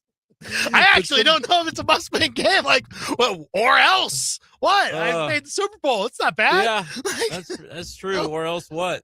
Yeah, exactly. Oh, somebody did ask Vrabel if it was a must-win though. Yeah, Dave Damashek did. I think I saw he gave like a kind of coach speak answer. He didn't say that's the dumbest question I've ever heard, but he was probably trying to just keep it together, just like I'm trying to keep it together now. All right, who needs the Super Bowl more, the Seahawks or the Patriots? Oh, boy. You have a take? I mean, take for me, is it a hot take? I guess you'll be the judge of that. Seahawks need it more. Why do the Seahawks need it more than the Patriots? Well, they have fewer. I mean, that's part of it. Sam Darnold is around under contract for 3 years. Do we know for sure that this is the Sam Darnold that you're going to get for 3 years in Seattle? I hope so. That would make the league more fun. That would make the NFC like all kinds of fun for next couple of years. I'm still like kind of like that Sam Darnold doing that stuff. Like when's the time gonna run out on the hourglass or anything? He goes back to the Sam Darnold that we're used to seeing, and especially in these big types of games like that. That's kind of where I'd like the Seahawks maybe don't have but at least at the quarterback position, all of the stability figured out the way that the Patriots potentially do. Right? Okay, so I think that's a very accurate statement. I could hear myself probably making the same statement, right? Drake May was a highly regarded prospect coming in. He's now reached the Super Bowl in year 2 as a starter, and it's going great for the Patriots. They've got their new coach. It's going well. They've got their quarterback for, on that rookie deal for several more years to come. They are loaded, and they'll be back again, even if they don't win it. That's such a dangerous mindset, though. I think about Jaden Daniels, who obviously didn't make the Super Bowl, but was in the NFC Championship game last year. And tell me right now, when's the next time you think the Washington Commanders with Jaden Daniels are going to be back in the Super Bowl mix? It all of a sudden we're like, wait a minute, was that a mirage? How did they do that? Because they didn't have a good year at all. I don't love their coach. We put Dan Quinn in our bottom 5. It's not to say I'd put Vrabel in mine. You might, with one down year for the Patriots, turn on him again. But I would that would be the cautionary tale, I guess, of having this mentality of we're here with house money. We got here a year earlier than anybody really expected us to do anything. The schedule's going to toughen up. I mean, a lot of people consider the Patriots to be schedule merchants being here in the Super Bowl this year because they had the easiest schedule in the league during the regular season. And then you look through the quarterbacks that they had to face in the postseason, and they kind of got off easy a little bit. The AFC Championship game was against Jarrett Stidham. And before that, we saw, Stroud didn't play well in the game against them. And the Justin Herbert experience was kind of similar. I just wonder if that's the danger of, the Patriots are set up better at the positions that matter the most. And so we feel like they could drop this one and it would be all right. I don't know, man. This might be their shot. We don't know until you look back on an era and go, oh yeah, that was their best chance to get one while they were sitting right there on the doorstep.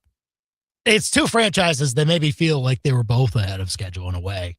Yes. Right. So it is tough to parse that out with all of that.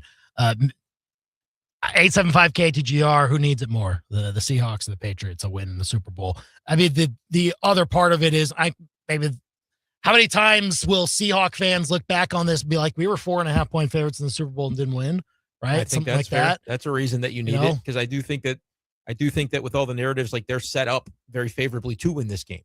And so that's what they're kind of supposed to do. Nobody will remember in 20 years whether they were favored or not. They'll just remember if they won, and that'll be how their legacy is carried. So that's a valid point. I could also view this, Andy, through the individual lens. I do think Sam Darnold needs this Super Bowl more than Drake May does. I agree with that. Contradicts what I just said, where it's we don't know that Drake May is going to, but Sam Darnold's already got that stink attached to him from what happened in previous stops. His fault or not, I think if he should get to a Super Bowl and lose it as a favorite, it's going to be tough to, sure, eventually if he gets to one again and wins it, then they'll be like, hey, Sam Darnold won a Super Bowl. But for Sam Darnold, I think of all the people, it's most important for him, because to win it, then you'll never be able to have anyone take that away from you. If Sam Darnold wins the Super Bowl, it doesn't matter if he wins it 13-10.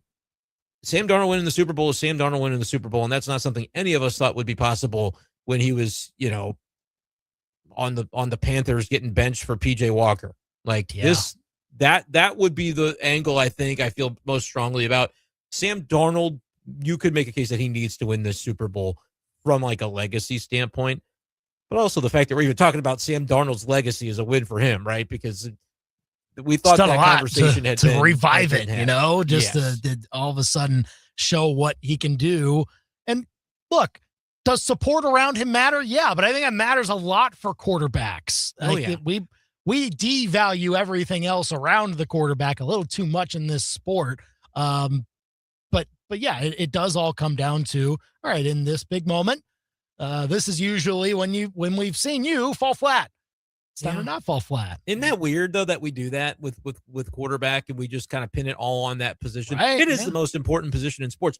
But there are 22 guys that play a key role in every single football game, and that's not even counting special teams. Add the kicker, add the punter, that's 24, and then the folks who are just on kick coverage. That's more than any other sport. It's more than basketball by far. It's more than hockey. It's more than baseball. And you don't use a 25-man roster or a 26-man roster in one baseball game. And one of those guys doesn't do their job, and it could cost the game. Like you may not even know the name of the guy that is missing the block or not making the tackle in the moment. The kicker could be the quarterback could be on the bench during the key moment of the game, the one that decides the Super Bowl. But they're going to go, oh, Tom Brady lost that that Mahomes lost that Super. That's it. That's exactly the way that it goes. And that's what the money's for, man. Those quarterbacks, they make good money in this role. It's let your kid be a quarterback. That's what you want to be. But it is interesting how we define that legacy, where in reality, so many other things are going to shape who ends up winning this game beyond the quarterbacks. 875 KTGR. Who needs a win in the Super Bowl more? Coming up on Sunday, 875 KTGR. The argument for the Patriots. I ain't making the argument for the Patriots, but it's good to play both sides here. I also think about, like, again, they found the pocket schedule-wise to get to the record that they had and the playoff path that they had, and that's going to switch next year. And you know what also is going to potentially switch next year? Like, Patrick Mahomes will be back, and like Josh Allen will potentially look different with Joe Brady as the head coach. Getting to the Super Bowl, I think, will be there might be a few more roadblocks to that. Versus on the NFC side, like, I don't know if the Eagles are going to be the same. In fact, I would predict they probably won't be.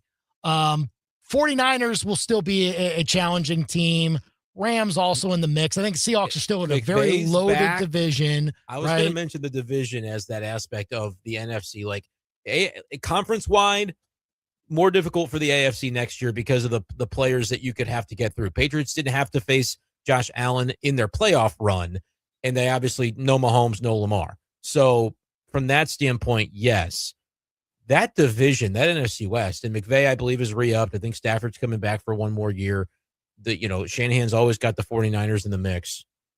The Seahawks also will take a step up, I think, in prominence of their schedule because they won that division. They won that top seed, whereas last year were they second or third last year? I can't remember. One of the two, I think second. Landed. I think they were second because they did make the playoffs, right? And the Niners did not. Yeah, and the Niners did not. They were down. So it'll be a little moderately tougher for them this time around. But, I don't know how to parse that out. I honestly think, and I was going to look this up with some odds because you can already find odds on next year's Super Bowl of who they think is going to win it and put your bet down. Super Bowl 2027, the Seahawks and the Rams are the current co-favorites at plus 950. But 1, 2, 3, 4, 5, 6, 7, 8. There's 10 teams between plus 950 and plus 1500. The Chiefs, by the way, are the ones at plus 1500. Is this as open as it's ever been? It feels like, at least right now, it's absolutely wide open in who could potentially be the power players next year. So I think that's an aspect true for both of these teams, that like you were here, you threaded a needle that nobody really expected you to thread to be able to get to this spot. And now for either team, I don't know the next time that you can reasonably expect them to be here. Although the Seahawks do seem to, according to the odds makers, have the better end for next year. So maybe that makes it more important for the Patriots, Andy, because at least they are expected generally, I don't know how much stock you put into that, but expected to still be power players into the future in Seattle. I'll say this on the fan base part of it too. If you had to guess which fan base needs it more, 100% the Seahawks. Like, no, do not need the Patriots fans getting bigger heads when they lose Tom Brady and then 5 years later they're in the Super Bowl again. The Seahawks won that Super Bowl in 2014. Yep. Just about 12 years ago to the day as of yesterday. Talk about the college stuff. The Super Bowl gets later and later each year too. It does. Do you see next year the date of the Super Bowl? Have you seen this? I would guess that it's February 14th? It's Valentine's Day. Valentine's Day Super Bowl. Wow. It's going to be tricky. It's going to be tricky. But anyhow, get ahead of it. Do Saturday, Yeah, well, there will have to be some planning involved. But yes, I think the fact that the Seahawks, it's been a minute, and obviously they took a notable Super Bowl loss to this franchise at one time or another. Yeah.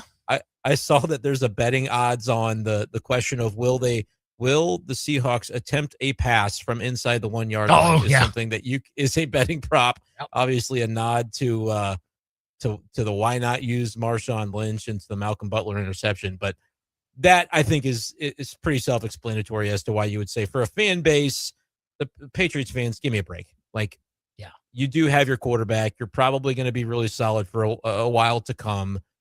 The Seahawks fan base, I think, needs it more than the Patriots do. You know what's going to happen next year, too? Like, Patriots will lose this Super Bowl. And next year, Drake May will have a good year, but not MVP year. And then Patriot fans going to be like, this guy stinks. Get rid of him. Don't extend him. Give me a break. Nah, I think they've got their guy. I think Drake May's a really good player. But I think that's why it's like we come into these with these expectations. It's very weird though. Like the team that's favored, I wouldn't say has the quarterback advantage. Not even for their career, but would you say which player do you trust more to have a good game? Is it Darnold or is it May? If you had to say you trust one more than the other to do it on Sunday. See, I think that's a different question than who's the better quarterback in this game. I agree. Which one do you trust more to have their B- game at least? To not have their D+ game in the biggest stage. That matters. It does, and I actually think I would lean Darnold. Like I kind of would. With these two defenses, it's such an important question because you could have, and Will Carroll mentioned it, and we'll talk obviously with Rob Vino before the game. I'm curious on that whole over-under thing. It could be where like the possessions you do take advantage of, we're going to remember which big plays stand out that led to scoring drives or that led to we didn't settle for a field goal. We were able to score and punch it in for 6. And, the quarterback's role in that is going to be everything. But it might not be 325 passing yards and 3 touchdowns that decides, who the MVP was. It was who made the one play in an otherwise kind of pedestrian outing that put his team over the top. I don't see Drake May having a bad game. I'm on the Seahawks side. I bet the Seahawks. But I think with his legs, maybe decision-making, like could he throw a pick? Sure. But I think with his legs, his ability to extend plays, like I think he's going to be able to play within himself. To me, it is a little bit more scary that Darnold could turn into a pumpkin. The more I think about it, I don't think he'll do it. But like if one's more likely to happen than the other, that Patriots defense, they've been getting lucky all year. What if it happens again? What if they just get lucky and there's a snowstorm in Santa Clara and the other team can't kick field goals and their backup quarterback has to come? I mean, I'm getting skeeved out a little bit, even though I'm on the Seahawks side of this thing. It's just we've seen the Patriots get away with it before, 875 KTGR. Call or text us. Yeah, several times. Yep. That defense. Look, I mean, maybe there is a little bit. I don't think I think turnovers are a stat that is just so high variance, but maybe a little bit of skill that's associated with the Patriots getting their turnovers. But yeah, we'll see with this one. Daniel's saying it's going to be tricky watching Mizzou and Texas this year on Valentine's Day. Yeah, you got to be ready to navigate that. 7:30 tip-off for Mizzou and Texas basketball. Hey, honey, Saturday. I've got a great idea for Valentine's Day. What we'll do, we're going to take in this Mizzou-Texas game. Well, the reason, I need like John Rothstein to explain to my wife why this is the way we need to spend our Valentine's Day. John Rothstein?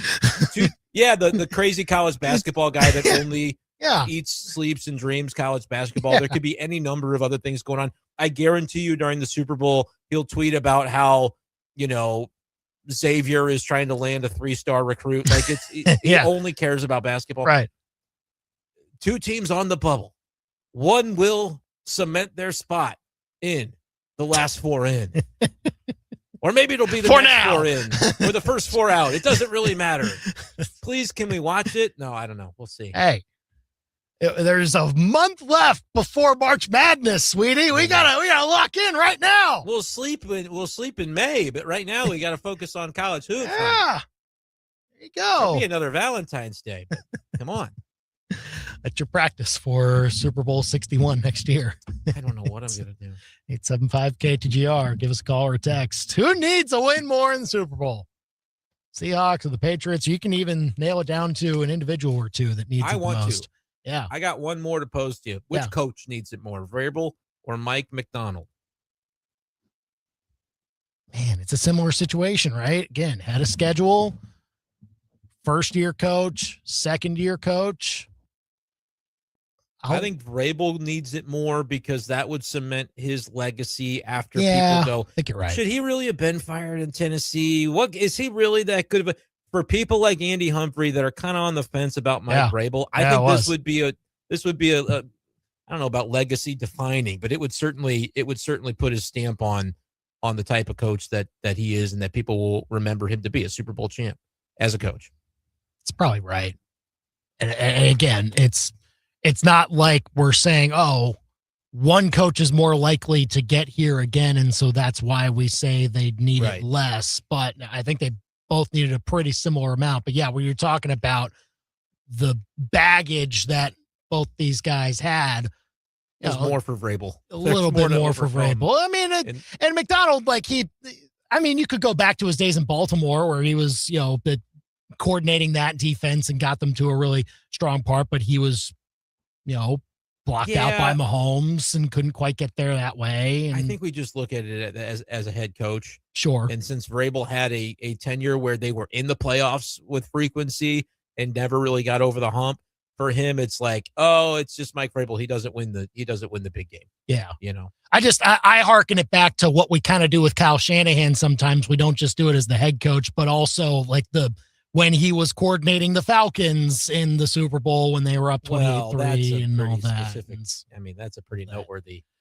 No, I understand that. That's a little different than both these situations. But yeah, the answer is probably Vrabel with that. But I don't know. Both of them really do boost themselves into some high status. If you're McDonald, you establish your legacy is like in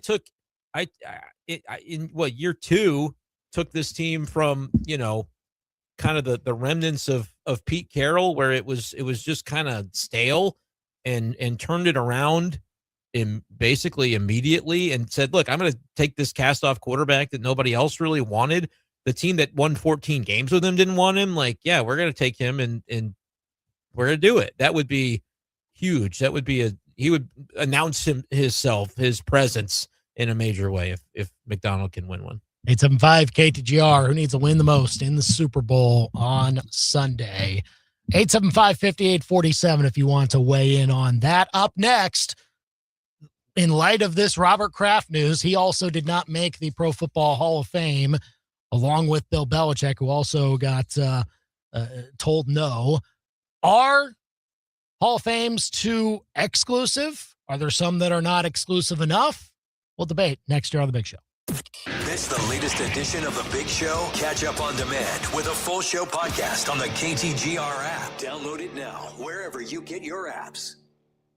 And now the doggy dedication with Kretsch's Custom Exteriors. This week's letter comes from Coco in Colombia. Coco writes, Dear Kretsch's, my human's been whizzing off his new deck nonstop.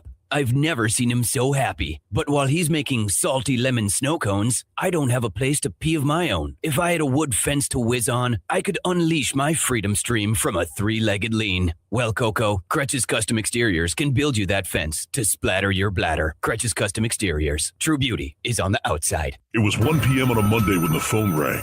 Brian Ware Plumbing and Restoration answered the call. It was a panicked family with a mouse problem. Well, a mouse/plumbing problem. Their toilet was more backed up than the connector at 63 and I-70. But Brian's team eventually plucked out the problem.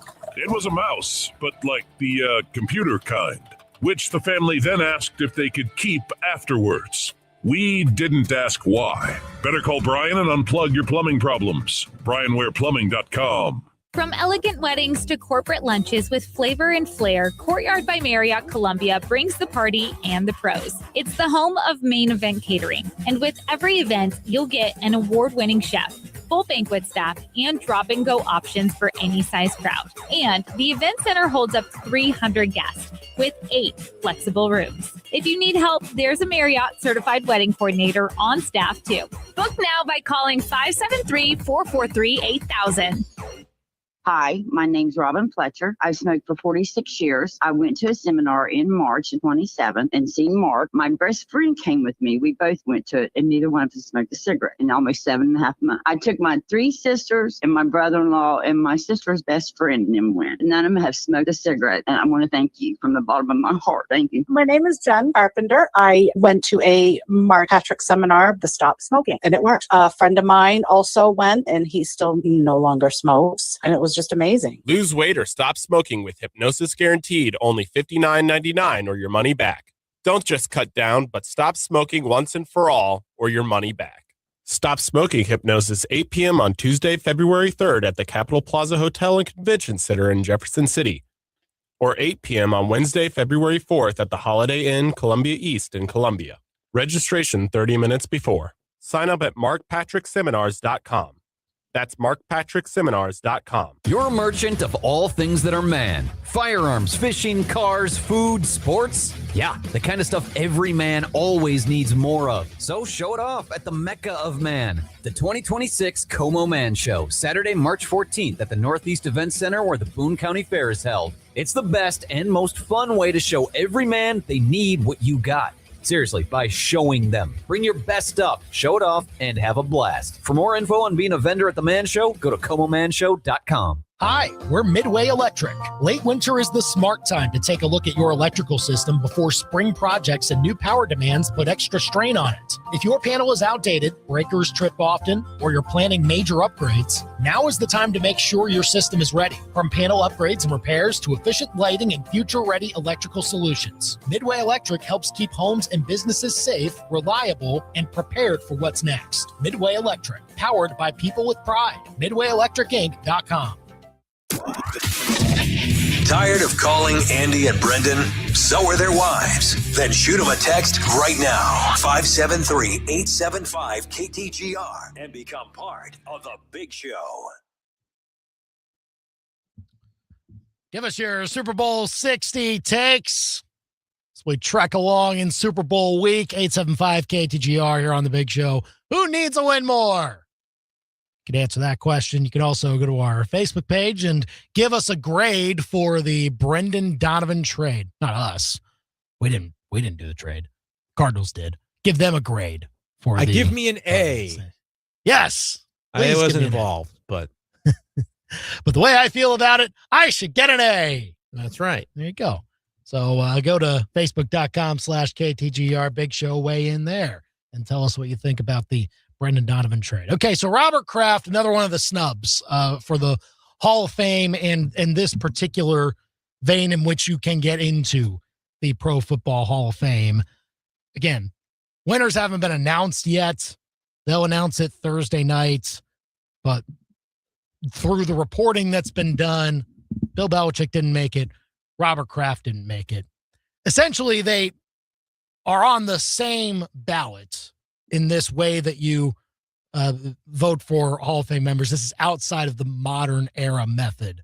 He's a contributor as an owner. It's the contributor pile. The coach goes into the coaching pile, and then there's like the senior pile. But at the very end, all of those guys that are finalists for those respective categories end up in one section. And so you're vying against the other finalists from those sections because the voters can only vote on, I believe, a total of 3 from those respective categories, but not like 3 each. It's 3 total. Yeah, and they need 40 votes out of 50 to be elected. If no candidate gets 40 votes, the top vote getter gets elected. So I guess we know from the results that aren't quite public yet, Kraft and Belichick both did not get the most votes, and so they don't make it. This is not a new thing either. I mean, it's new for Belichick and Kraft, but the Pro Football Hall of Fame that has this over them, is it too exclusive? Is it too hard to get in? Is the Baseball Hall of Fame too hard to get in? How hard should it be maybe to get into a Hall of Fame for your respective sport? Does it need to be easier in some sports and harder in others? Like, I wonder whether there can be a line for pretty much all the sport leagues that we follow here as to, if you cross it, okay, you're a Hall of Famer. Not, sorry. Yeah, I think when it comes to football, it is very convoluted the way that they do it. I think as a result of that, it ends up being a little bit more exclusive. And maybe you can make the case too exclusive because football has, just on average, it's just going to have more total contributors to the success of a team throughout a career because they have larger rosters. Yeah.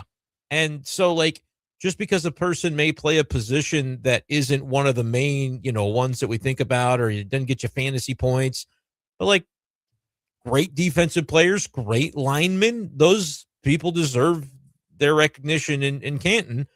But it is kind of a stringent process, I feel like, to get in there. And then there's like this aspect of, well, this year there's really going to be one wide receiver, but you have like 3 surefire wide receiver Hall of Famers on that year's finalist group. But like only one of them is really going to get in.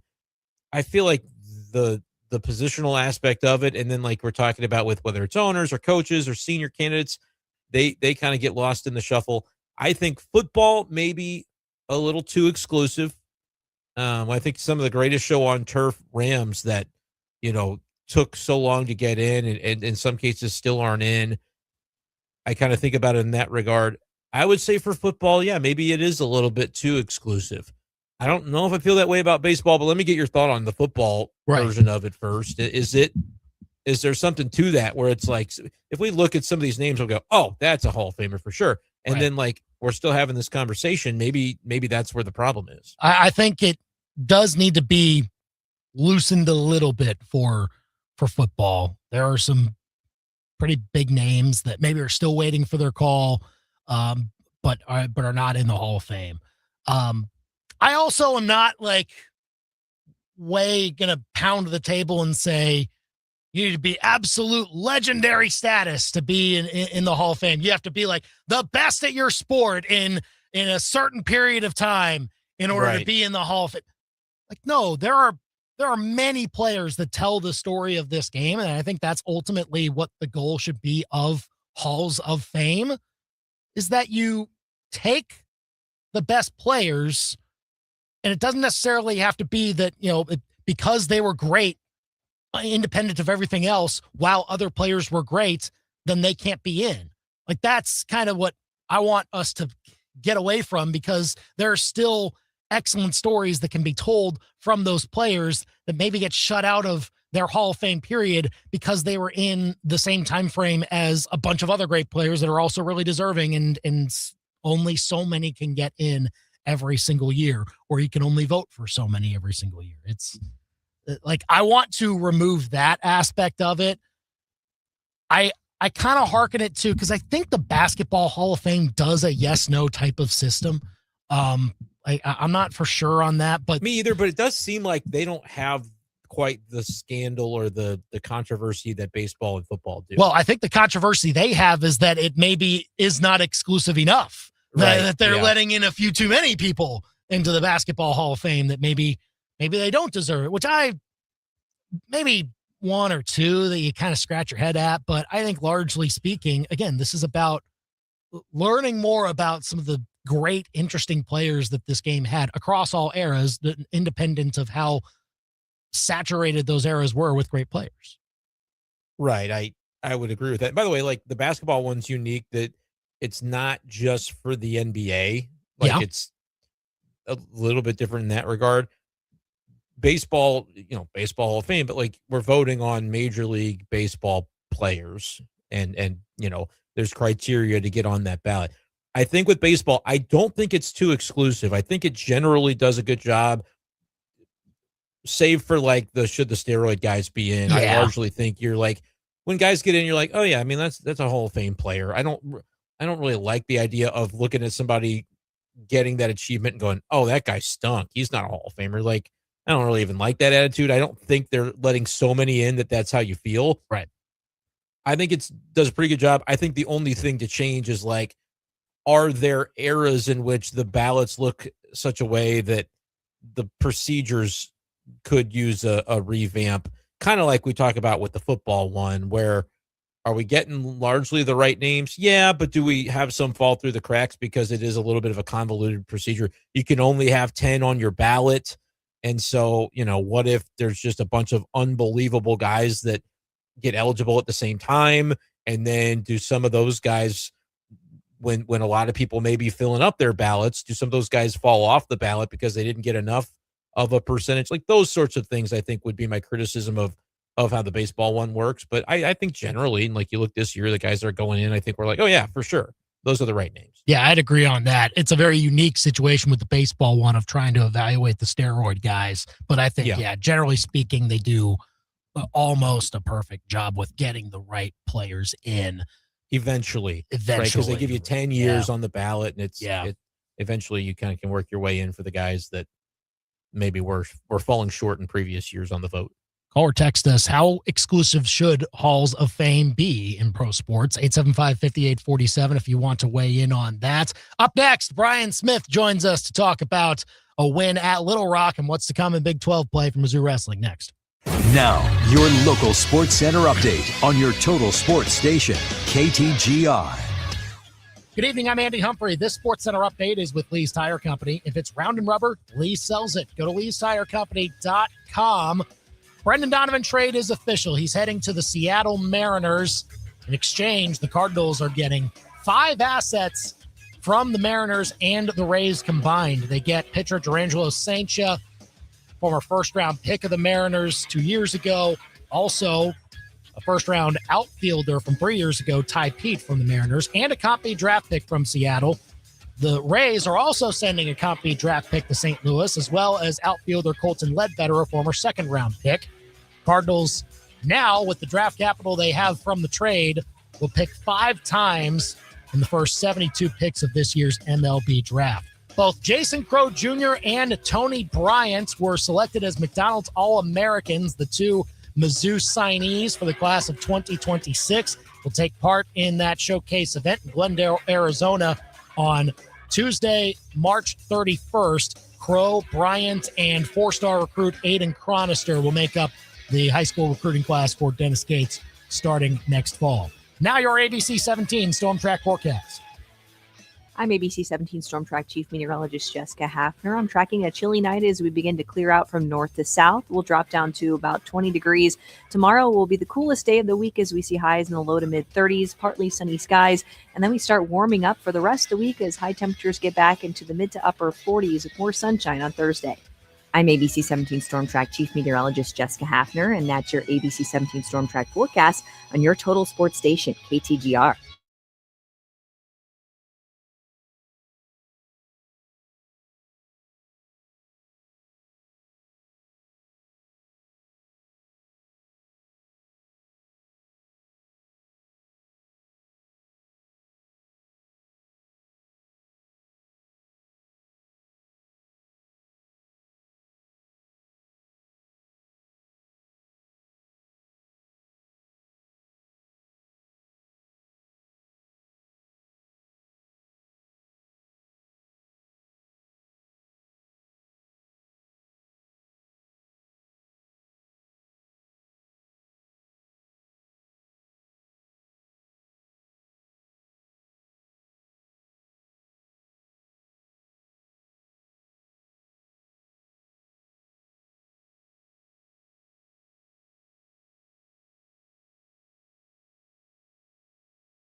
Carroll, it's Molly from Billiards. And this Sunday, the Superb Owl is back.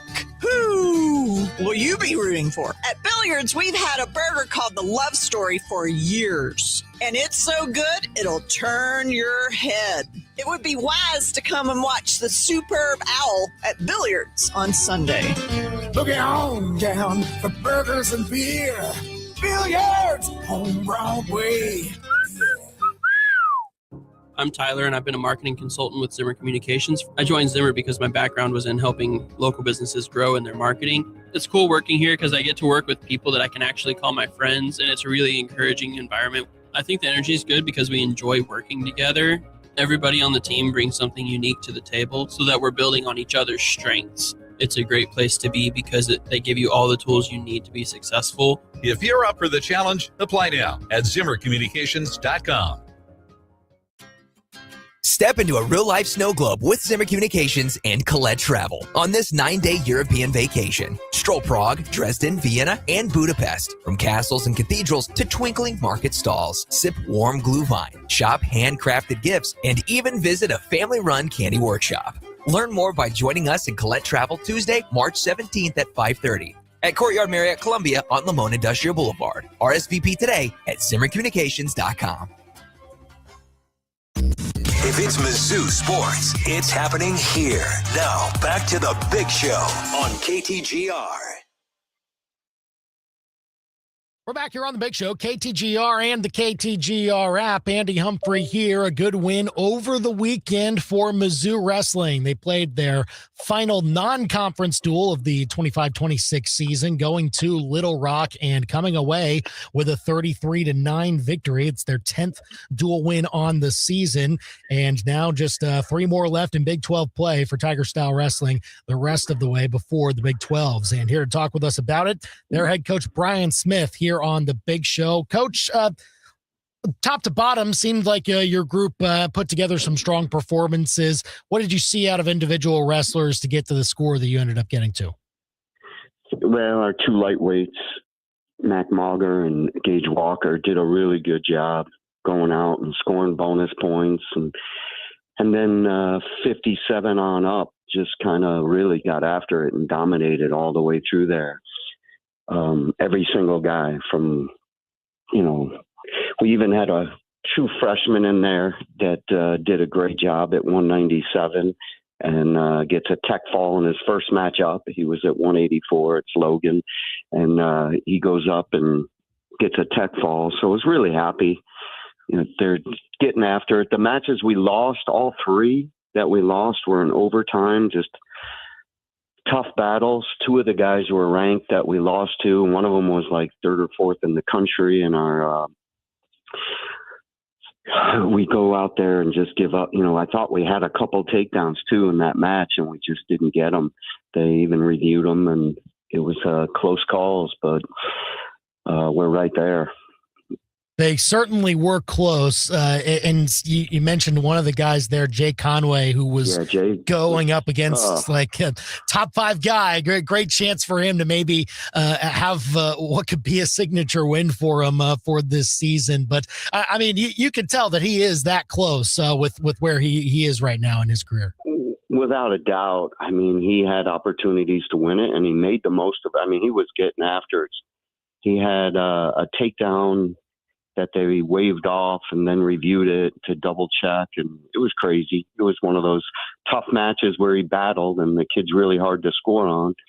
And then he had another attempt where I thought he was close to scoring. And it's just one of those frustrating matches where I thought he gave us his best effort, thought he came close to getting those takedowns, but he fell short.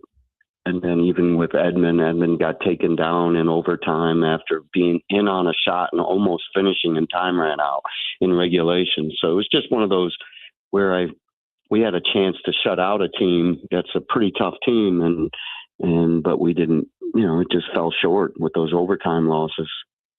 Brian Smith, Mizzou wrestling coach here on the Big Show, KTGR and the KTGR app. And you certainly talked about some of the strength that you had of starting that duel and then with the guys that finished it towards the end that really impressed. But in particular, Aiden Sinclair and Cam Steed getting the bonus points that they did. Sinclair fighting towards the end, still trying to get that pin, and he eventually did. And then Steed with the tech fall.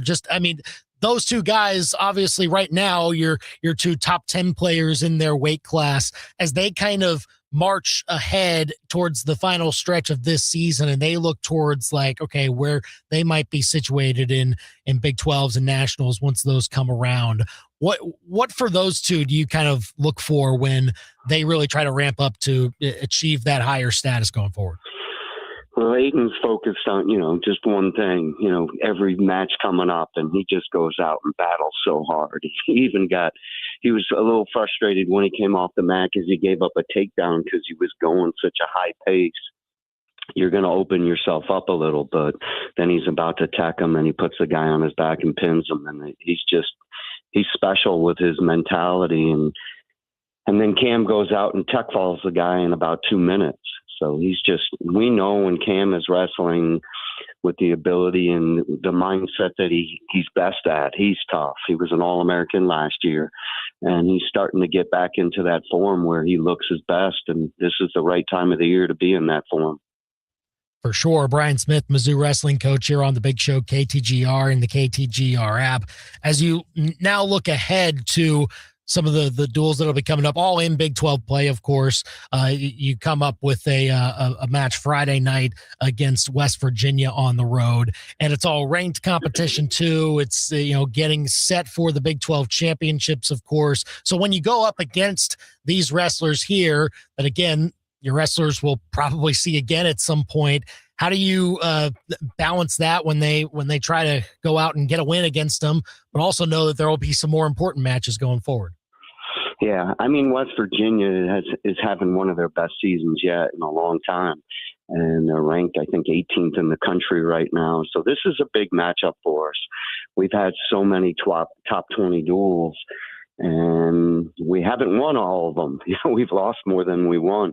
So this is, besides being a top 20 duel, is a Big 12. So seeding with these last three matches with West Virginia, Oklahoma, and Iowa State, they're all top tier teams and conference opponents. That seeding for the conference is important. The matchups, some of them we've wrestled before. We know these guys. It's just getting out there and going to West Virginia and going in their place and just wrestling hard and getting wins. That's what it's all about. I really feel good about the way our team is mentally and physically. We're very healthy, which is, in the last couple of years we've struggled with, and now the team, just the attitude and the way they're feeling and practicing is the right way. I'm excited for it.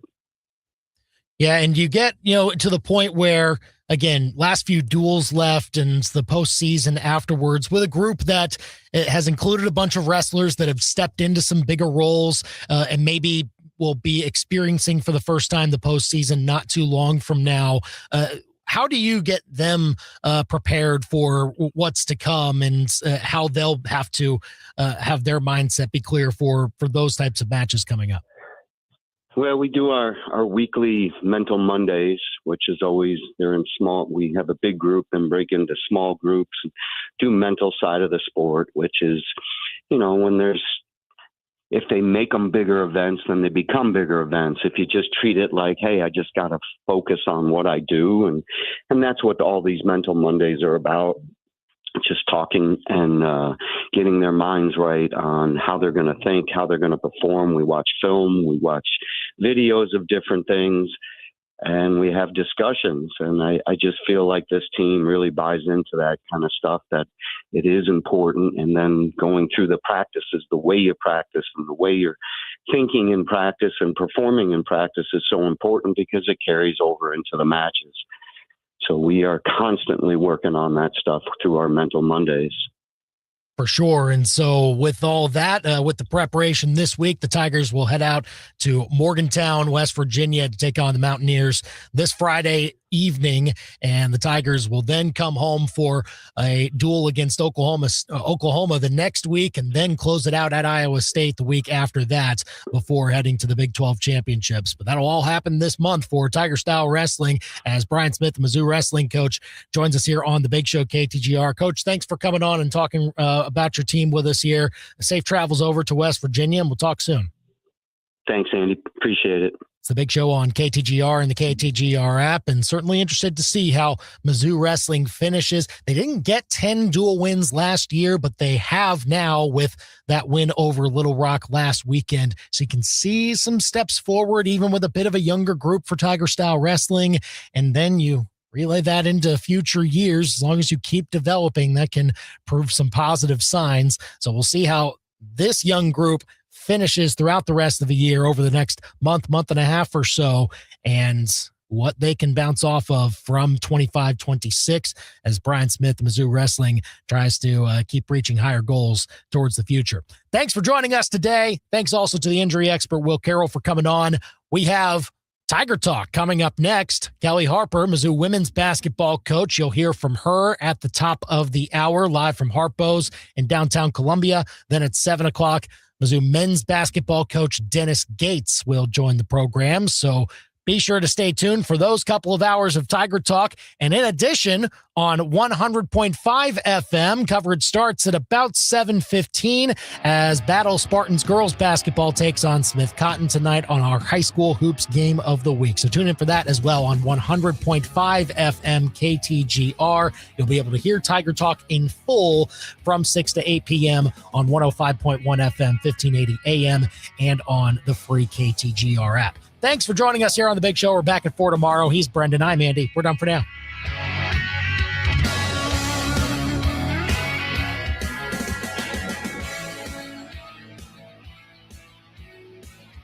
I stopped smoking with Mark Patrick's hypnosis when nothing else worked. 1 year later, my wife Michelle and I